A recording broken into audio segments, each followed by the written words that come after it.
your brand's SEO. While you all are getting logged in, I just want to cover a couple little housekeeping items. We will be sending out the recording and slide deck to everyone who registered.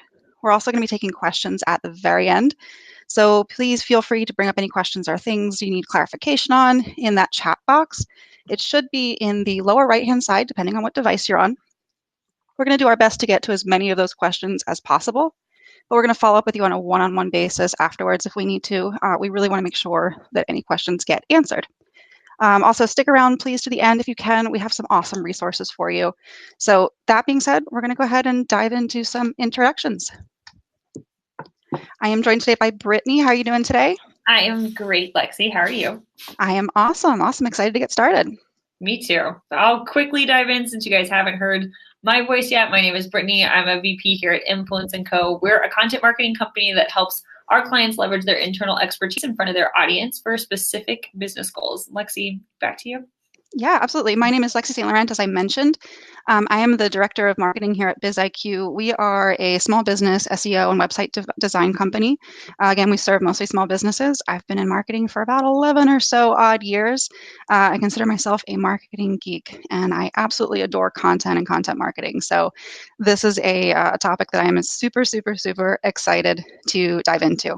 So once again, everyone, any questions, just let us know. We're going to kick it off with an agenda here.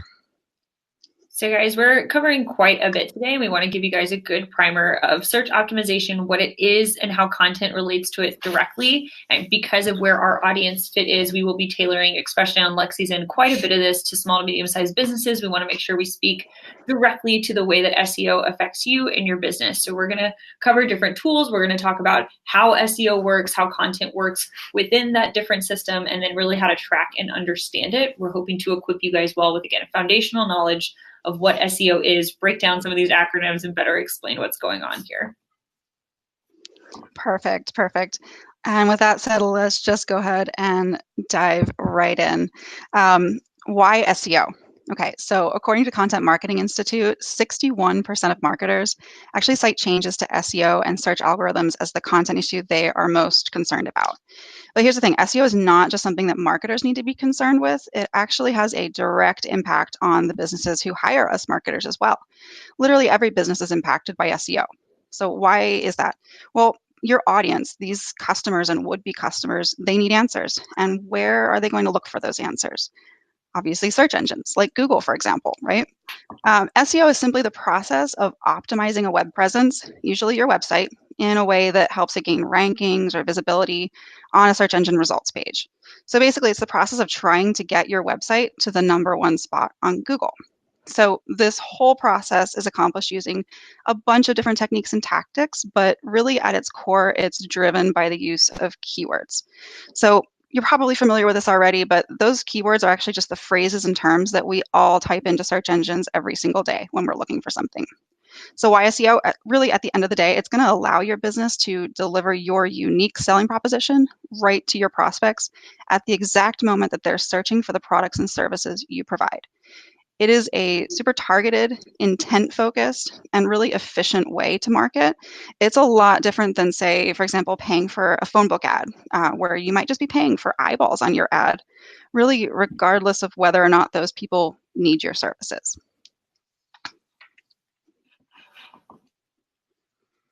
So where does content come into all of this? I mean, that's really what this webinar is all about, right? Content is the absolute cornerstone of a great SEO strategy. You really can't have an SEO strategy without great content.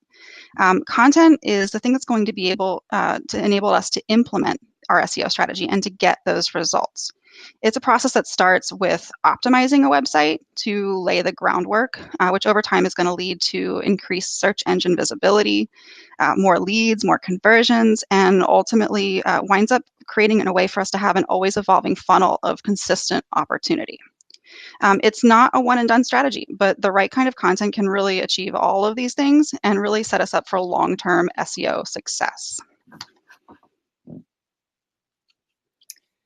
So Lexi talked about optimizing your website. We'll get into that a little bit later, but just know once your site is optimized, you have that foundational work done. The next step in order to really get into search visibility is some third-party publications and backlinking. If you've heard the term backlinking before, sometimes it gets thrown around. We often hear clients saying, we just need more backlinks. And what we don't want is for you guys to go pay for a company to create fake websites that send links technically back to your website, but can actually end up damaging how Google views your website. What we're talking about here are third-party publications, so publications that exist like entrepreneur.com or a very niche trade publication that's specific to your industry, whatever it might be, whether it's talking to entrepreneurs or third-party logistics decision makers. Either way, we want to create relevant content that then links back to your website. We can do this through guest contributed content where you as a company are identifying thought leaders and that thought leader is bylined on an article, or we might do it through press mentions. Press mention is exactly what it sounds like, a mentioning of your brand in an existing article. Could be a columnist or a journalist or reporter covering a specific topic and using your company as an example, or interviewing one of your experts as an example. Either way, when you guys are creating excellent content, either it's being published on a publication or it's then being syndicated or used by a publication, either way, you are now benefiting from the search optimization of that website towards your own. So we really want to help create quality content that then gets rewarded. At the end of the day, Google exists to answer questions. We want your content to answer those questions naturally. We're going to get way deeper into how that process works. But as far as offsite content and securing backlinks, we find that this is where a lot of the questions come in as far as what does that mean? How do I secure backlinks? Again, we can get more into the specifics, but what we're really hoping to educate on is kind of the difference of those values of backlinks and what that actually means, that we're not just stuffing a bunch of links places. We're doing this through quality content. The second component is with your on-site content. So with blog content that you guys create, this is the easiest way to answer questions for search engines because you can create longer form content around a topic and then help that specific blog post rank for different types of keywords that are important, questions that your potential clients are asking, that kind of thing. And then your actual website pages. So the copy that's on your primary landing pages is equally as important. There are kind of two different ways to think about SEO from this perspective. One, the type of search terms that are related directly to your industry, service, and product. Those might be branded keywords that are specific to your software or your product. And then there are longer tail query or intent-based questions that people are asking that tend to be an entire phrase, an entire question, multiple words that then needs to be answered more fully than a simple term.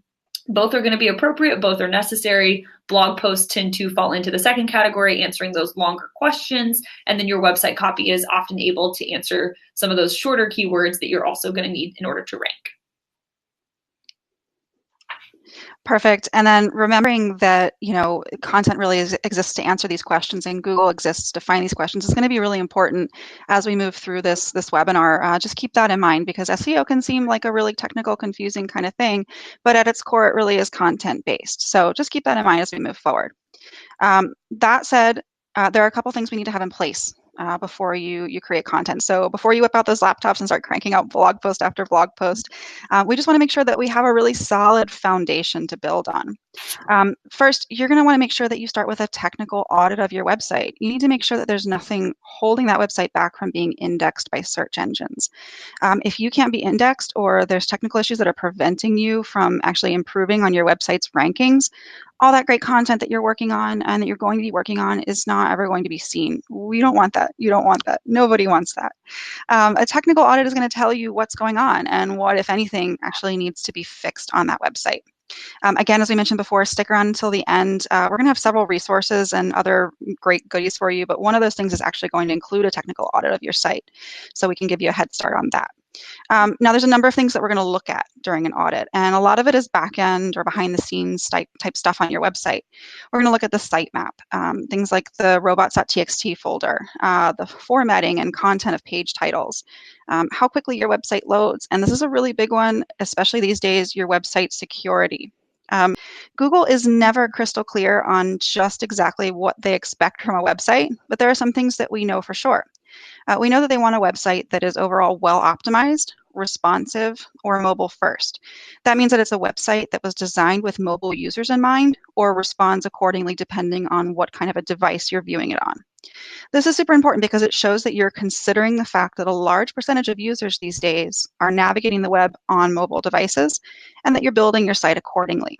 Your website's going to provide just as much of a fluid, intuitive, and seamless experience on a mobile device as it would on a desktop computer. And by doing that, you're going to improve your visitors' engagement with your site, which is going to be a sign of trust to search engines like Google. Another thing that Google's going to look for is consistent citations or directory listings. This is a really big one, especially for local businesses. I know we have a lot of local businesses joining us today, a lot of local business owners. So listen up on this one. This is a really, really important factor. Consistent citations, having lots of directory websites that display your business's name, address, phone number, and website consistently is a significant sign of trust with Google. And it really, truly is part of the essential groundwork for gaining rankings in search engines. We need to have all of these technical things in place before we consider, making a bunch of content. We want to make sure that content is actually going to be visible. Beyond that, once you have all those technical issues sorted out, you can really get to the meat of creating your content. And that's all going to start with keywords. These are simply the words and phrases and the intent behind your target audience's search queries. Keyword research is the process of diving into data to determine which keywords are actually worth targeting. It's going to help you ensure that the content that you're creating is relevant, and it's going to help you understand what your customers and those prospects, those would-be customers, are actually searching for. And it's going to allow you to create content that answers those questions and gets them in the door. Now, that said, there are two big mistakes that we see over and over here at BizIQ. Number one is small business owners thinking that their clients are searching for really niche industry terms and wanting to create content around that. I ride horses. I've been a competitive equestrian pretty much my whole life, so I'm going to use an example from that vertical. Imagine something like equitation trainer for beginners. In reality, an equitation trainer, a riding trainer, their clients, according to the data, are really searching for something like riding lessons for beginners, not equitation trainer for beginners. So this leads to actually the second mistake that we see pretty often. A lot of clients start off by wanting to target the biggest, most searched keyword in their industry. But just like with the example of equitation trainers, we need to consider the search intent. That's almost, actually I'd say not almost, but it is pretty much just as important as the keyword search volume itself. A beginner writer probably has no idea what equitation is.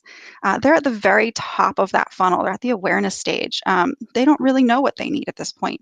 We need to get them in the door and educate them and move them a little bit closer towards the middle of the funnel. So another example of this, of mismatched intent when choosing keywords, could be a local shoe store targeting the keyword shoes. Yes, the keyword shoes is going to have a huge search volume. There's going to be millions of people looking for that.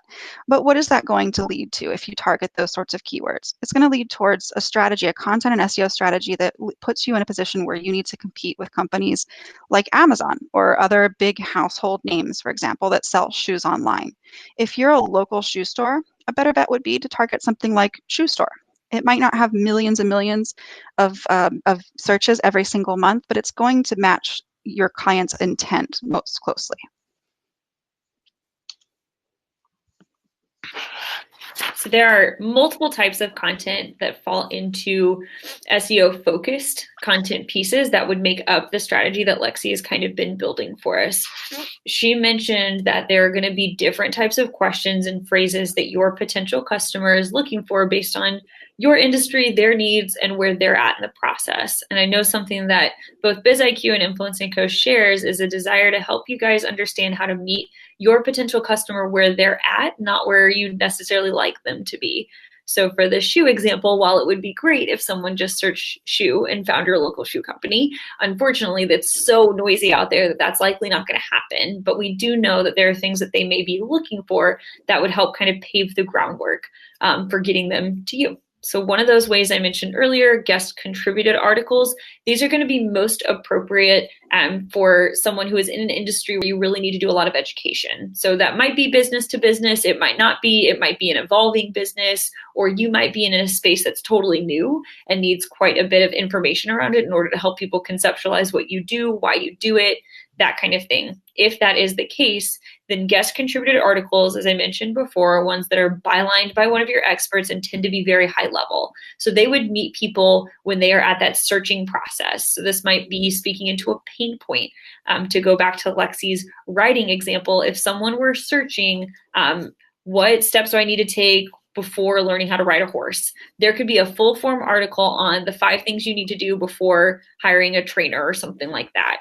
If that's the case, then creating a longer form piece that, again, authored by you, showcases your expertise and is peripheral but not directly promotional to your product or service, helps capture people where they're already asking questions prior to when they're actually ready to engage with your brand or company. That builds credibility, but it also shows the search engines that you are a credible source. So again, it's the rewarding of creating that right type of content.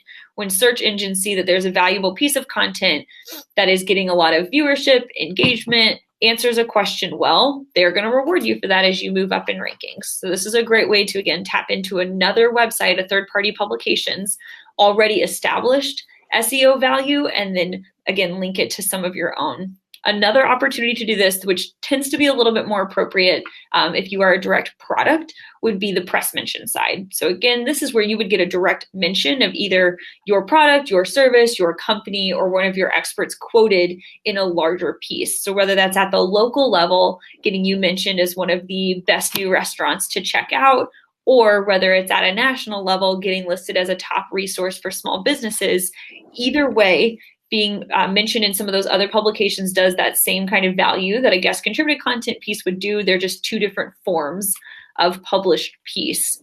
Some people don't realize how directly this can play into your SEO. So again, I'll just emphasize these different publications already have search value that they've been building. So you're able to piggyback off of that when your company is linked or mentioned in them. And then of course, we've been touching on that on-site content, making sure you guys are optimizing for both those shorter and longer terms for search, and then consistently doing so. So especially if you are a small business, it can be hard to wrap your mind around, how am I going to create a ton of blog content that answers all of these questions, which we completely understand, but it is an imperative part to having really great information on site. I was just talking to someone who's in the videography space, and she was saying, hey, I really just want people to come to me. I don't want to have to do a ton of the educating. I want to hit people right when they're ready to make a decision to hire a videographer. We would all love that. If we didn't have to kind of nurture people and educate them, we would all be millionaires, because as soon as someone had it, they would directly come to us.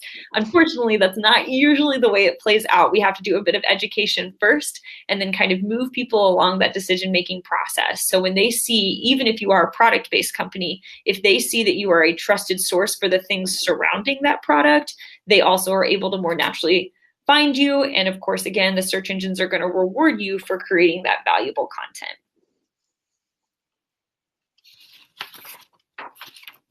And there are a couple different tools and different tech that you guys can look into in order to help. The first thing that is absolutely, again, foundational, and we're going to keep hitting on those pieces that you need in order for all of this to work, is having a viable website that you are able to edit from the back end in order to add on blog content. So some type of content management system that's easy for you to access. So if you've used a third party to develop your website, making sure you know how to add a new blog post or add a blog for the first time is going to be important. And then from there, having the right types of tools to understand your website analytics, even if it's just free, Google Analytics is totally fine, or a CRMs like Hatchbuck that are for small businesses, or even HubSpot's free version are a great place to start so that you can better understand how things are performing. Right now, this might seem totally overwhelming. There are a lot of different things that you can be tracking, but understanding things like click-through rates. So how often people are clicking certain links in order to move from site to site or from page to page on your website. also time on that site. That lets us know how valuable that particular page was if someone was particularly engaged with it.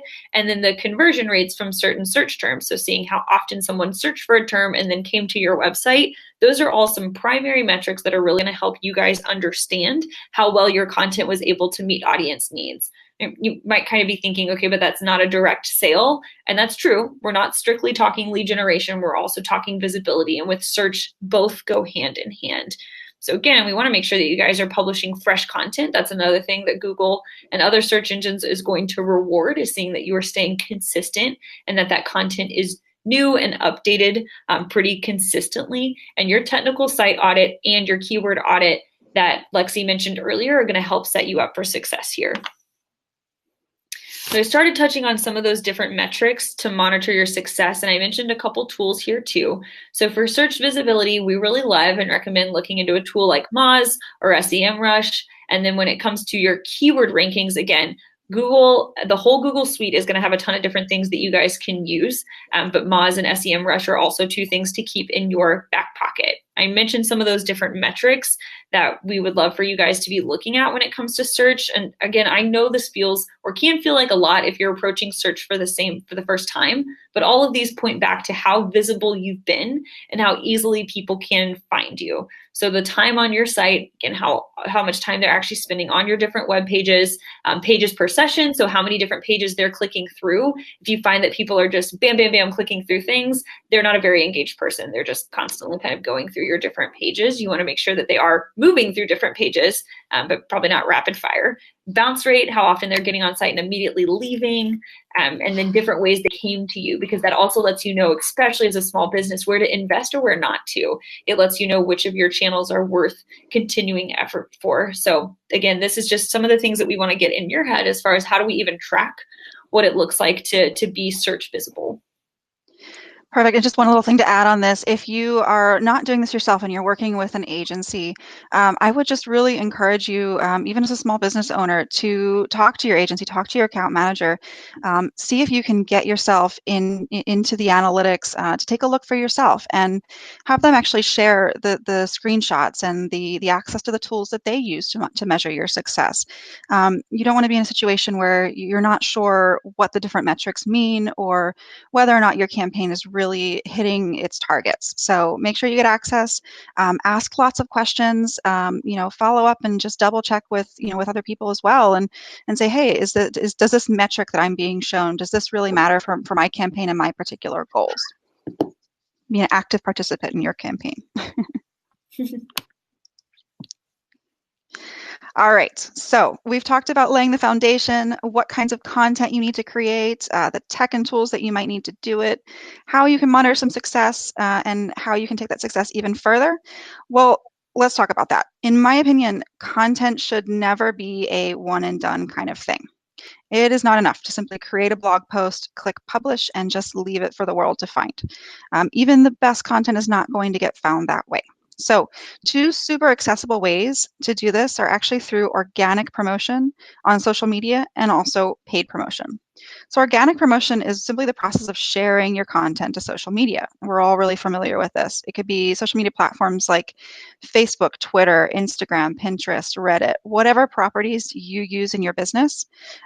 You're going to learn a lot by doing this. You're going to learn what kinds of content resonate the most with your audience based on how engaged they are. And then that's going to kind of direct your strategy, and you'll wind up creating more content like it.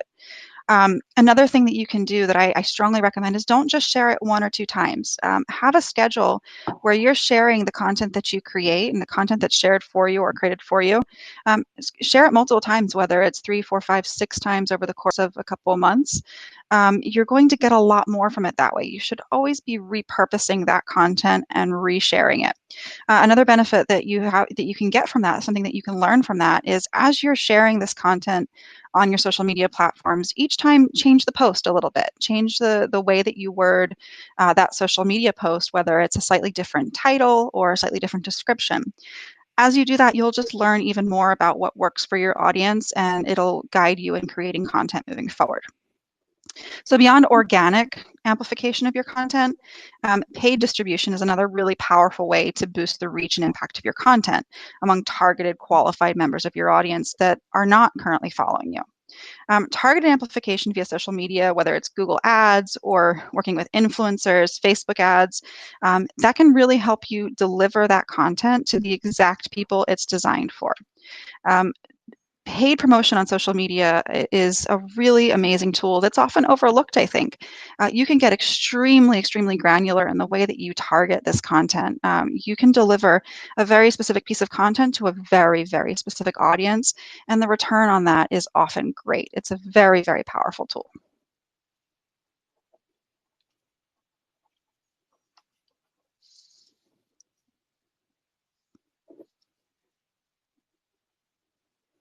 So Go ahead.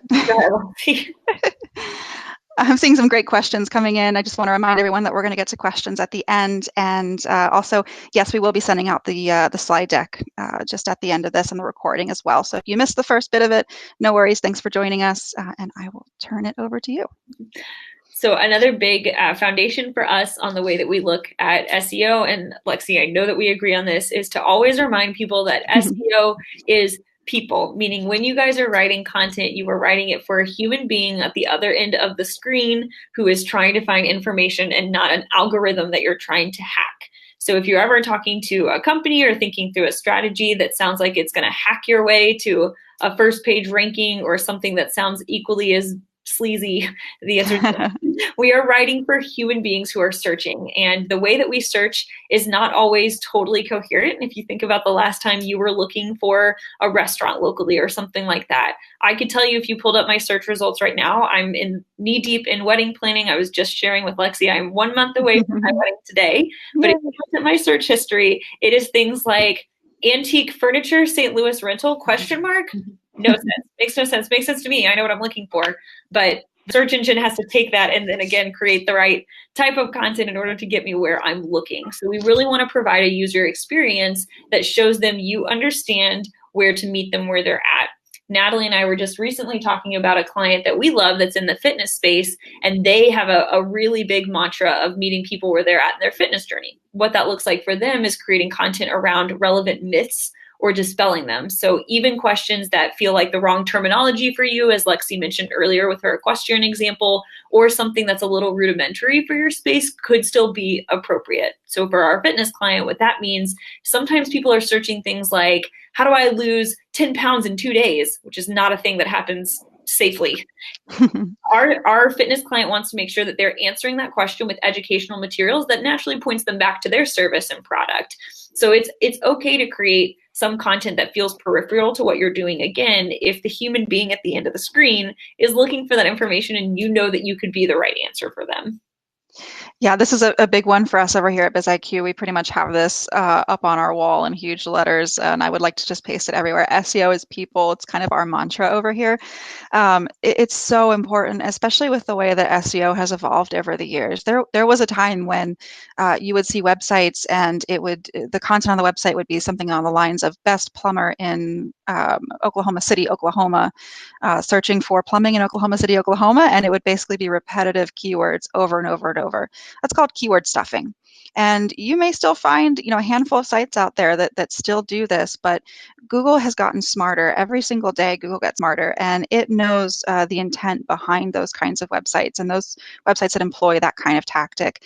And they have been gradually, slowly but surely, sometimes quickly, moving down the rankings in favor of sites that create natural, helpful content that's written with people in mind. This can't be stressed enough. Think about the questions that your customers are asking. Use that as a guide and write how they talk. Ooh, I love that, writing how you talk. That's good. Yep. So we mentioned backlinks a little bit before, and we're going to dive a little bit more into that right now. If you don't know what a backlink is, it's basically like the holy grail in SEO. Put simply, they're basically just links pointing to your website from another website.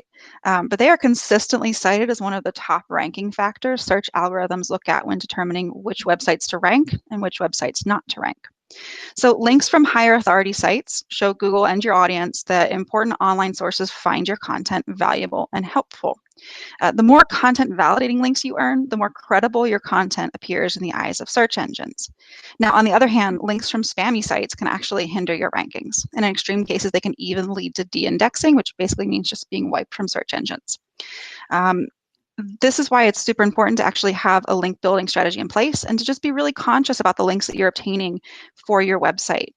There are a number of tools that we actually already mentioned, things like SEMrush, for example, that can give you an idea of how strong a site is, how powerful a site is, how much authority they have, and whether or not that could potentially be a good match for you for your website and your campaign in terms of getting a backlink. It can also help you stay aware of any spammy sites that are currently linking to your website that you may or may not even be aware of, and take care of them so that you don't have any negative effects on your overall rankings. It's very important to keep an eye on this. It's very important to understand who's linking to you and how that's impacting your website.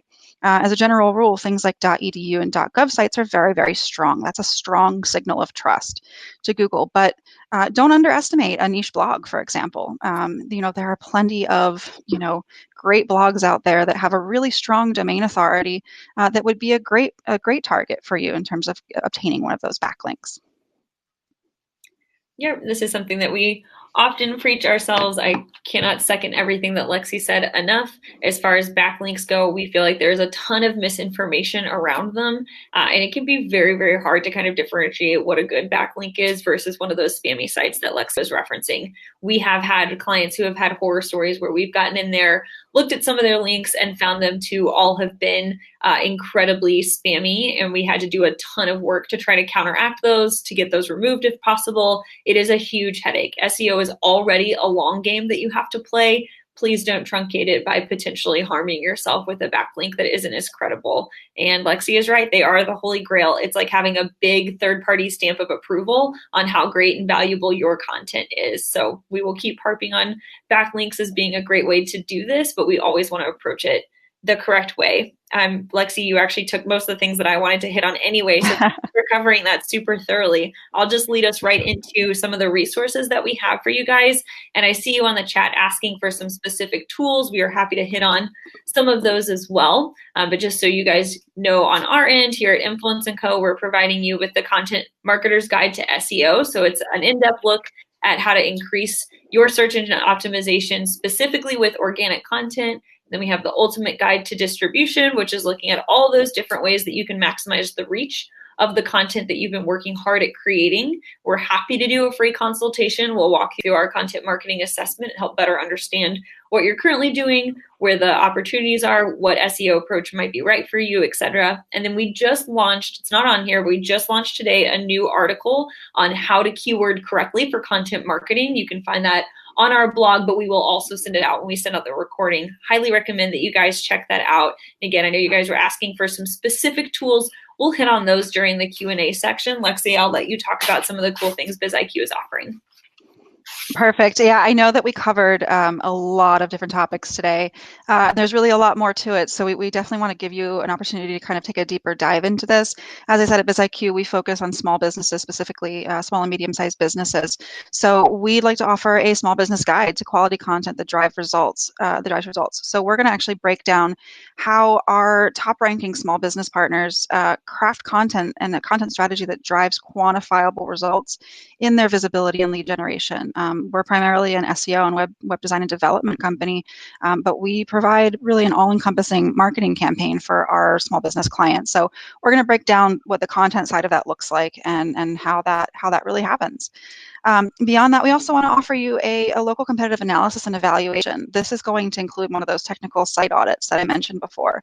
It's really just a zero pressure, zero obligation call with a small business marketing expert. They're going to dive into things like what your top competition, what your top competitors in your area are doing to outrank you or to try to gain ground on you, for example. Technical things that could be helping or hindering your website's ability to rank. And they're going to give you a really actionable breakdown of what you actually need to do to dominate the search results in your area for your particular industry. It's a great opportunity to ask questions from someone who's in the trenches of small business marketing and really knows their stuff. So the link's right there, but I'm going to be emailing all of this out to you guys right afterwards. So we'll make sure that you have this in your inbox right away.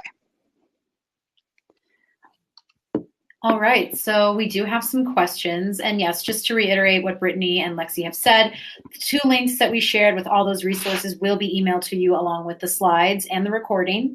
So don't worry, you will get everything that you need from our chat today. But let's get into some questions. So the first one we had was, Brittni, I believe this is for you. It was on when we were on the slide, the 3 types of content you need to create for an SEO-focused strategy. It was, what channels do you suggest for guest posts? I'm assuming that means, what publications? Yeah. Yeah, a really good question. So I don't know who asked this or what industry you're in. We have on our website a publication quiz that's meant to help kind of guide this, but it's going to be publications that 1, directly fit your audience, and then 2, are most relevant for your industry. So for example, a lot of companies will come to us and say, I just want to be on Forbes, which is awesome. Everyone wants to be on Forbes, but Forbes is super wide reaching. It's going to cast the widest net, and those aren't necessarily going to be the best potential leads for you. It might look really good from a credibility standpoint, and certainly it's not going to hurt your search optimization. But as far as your channels, that's probably a one-on-one conversation we would need to have so I can better understand your industry. So you are welcome to reach out to me via email, and I can shoot you a few ideas for the publications we would recommend. Great. Okay, our next question, I think you both can probably tackle this guy. What tools do you suggest for sharing content over a few months? So what tools, I guess, do you find helpful that help you schedule distribution and schedule social posts? Oh, there are so many out there. I think probably the one that many people are really familiar with would be Hootsuite. It's a great tool for, and it's a free level as well. There's a great tool for actually sending out content over a certain period of time. I also like CoSchedule personally for managing our overall content calendar. That's my favorite. I will add on to that one that I recently found. I think especially it's built specifically for small businesses for Instagram, which is not as easily acceptable with Buffer or Hootsuite. It's one of the only ones that lets you plan super far in advance for your Instagram posts, and it's called Plan with 2 N's. It's not directly related to exactly what we're talking about, but it is a great tool that I like to tell all small businesses about. I might chime in too, just because I do our social posts at Influence & Co. We use HubSpot. It's more than just a social publishing platform. It does a bunch of other stuff. That's how we manage our content. That's how we kind of work on the back end on our website. So it does more than that, but it is really great at allowing us to schedule posts in advance and easily put them together so we can identify when we need to publish them. So yep, and HubSpot does have a free version for smaller companies, and then Hatchbuck is also a great small business CRM that we're an advocate for. And then the 2 other things I would say, I saw someone mention Medium. Developing a Medium channel is great. It will not always play directly into your own search optimization though. So just be careful that you're linking those 2 things correctly if you are repurposing content to Medium, because it's a strong platform. We've just seen clients that only have a blog existing on Medium and they don't necessarily directly value from that traffic. So just make sure those things are correlated. And then of course, using your own personal LinkedIn or the company LinkedIn in order to promote content is a great way to get it in front of certain groups you might be a part of and things like that. Yes. Okay. This next question we have, and Lexi, I believe this is when you were discussing distribution. Wouldn't it be redundant if you repeat the same content despite changing the description? And that's something that we actually get asked pretty regularly. No, it's really not, because think about the size of your audience. If you're, regularly publishing content and you have however many thousands of visitors to your website, or even if it's only hundreds, wherever you might be in that journey of getting visitors to your site, not everyone is going to see that initial post that you make to social media, sharing that initial content that you've created. So it's important to make sure that you're casting a little bit wider of a net there, and scheduling it at different times, scheduling it on different weeks, trying different visuals. I am a huge fan of conversion optimization. It's one of my absolute favorite hobbies, I guess you could call it, even though it's also my job. So, that involves testing as well. So I like to test everything, and that includes, how a social media post is going to perform, how a blog post will perform by changing the title slightly as part of our amplification plan, changing up the graphic that we share with it. So you're learning a lot from this, and it's great for you as the business owner or as the content creator, because it can inform your decisions moving forward. But it's also great for your audience because they have a better chance to actually see your content and interact with your content. Doesn't just need to be on social media. You should also be emailing out your content to a list of subscribers. So no, I don't think it's redundant. Even as far as creating content around the same keyword, for example. This is kind of getting into a little bit of a different topic, but it's important to actually work from, at least in my opinion, work from keyword clusters, basically, because an internal linking structure between your different posts across your website is also really important. It's a important aspect of SEO, and that just means referencing other posts that you've created within a piece of content. So if you create a number of pieces of content around a similar topic, even if it's very similar, you might be answering it in a slightly different tone or a different way that might reach your audience in a different way, in a way that they need it to be explained, if that makes sense. So no, I don't believe it's redundant. I think it's actually very important as part of your strategy. Lexi, totally with you on topic clusters and creating pillar pages that support those topic clusters. We love that method. If anyone ever wants to talk about it, this is something I geek out on a lot. So. Oh, me too. Oh my gosh. Yeah, I could all day. And on that note, just SEMrush has a fantastic topic planning tool in there. So I'm a huge fan of that. And that will just give you all of this inspiration for creating these topic clusters as well. So check it out if you want to take a look. Okay, we had one more question kind of come in at the end. How do you get rid of spammy backlinks? Oh yeah, this is a good one. It's a really, really, really important question, and the answer really depends on your situation. So I would love to kind of give you a more in-depth answer on this, and so I'd like to follow up personally, if all right. This is something that, like I said, it just depends greatly on the situation, how many links you have, what the nature of them are. But there are a number of things you can do if you do find yourself in a situation where you have a bunch of spammy backlinks. It can be resolved. So fear not, but the method is going to depend on the severity of the situation. All right, so I want to end. There was a request for you guys to share some of your tools. I know we kind of talked about a few distribution tools and resources, but if there's any other tools that you want to share with the audience that have helped you and helped your clients in terms of SEO, let's do it. Well, I already mentioned SEMrush. That's one of my favorites. Ahrefs, Moz. Yeah, I will second all of those. Maybe all of those tools as well. I'm sure our head of digital would have a huge suite of things that he would recommend as well. But we have a post that we did a while back called 21 Tools to Help Maximize Distribution of Content, I believe. I will have Natalie add that to the list of things that we're going to send you guys from a resource perspective. We put together a big list of, one, if you're a content marketer, or two, if you're a small business and you are looking to put tools together, these would be great places to start. It's a big list of all the things that we love, everything from how to create different graphics for your company through how to distribute your email, et cetera, et cetera. So we have tons of cool lists and resources we'd be happy to give you. Yeah, there's so many of them. Even now that I'm thinking about it, like SERP Book, and someone mentioned SERP Stat is a good one too. So there's just a whole lot there. So. And someone asked about the publication quiz that's on Influence & Co.'s website. It's one of the things that we'll make sure we link to. But again, same with Lexi's answer to the backlink question. Publications are super specific to your audience, and they aren't always the right fit for small businesses depending on what it is that you are doing. So it could be that hyperlocal is the right fit. It could be that if you are distributing nationally, that makes the most sense. So maybe hit me up in an email individually, and I'll give you a more pointed response for that. Great. Perfect. That's it. That's it for the All right.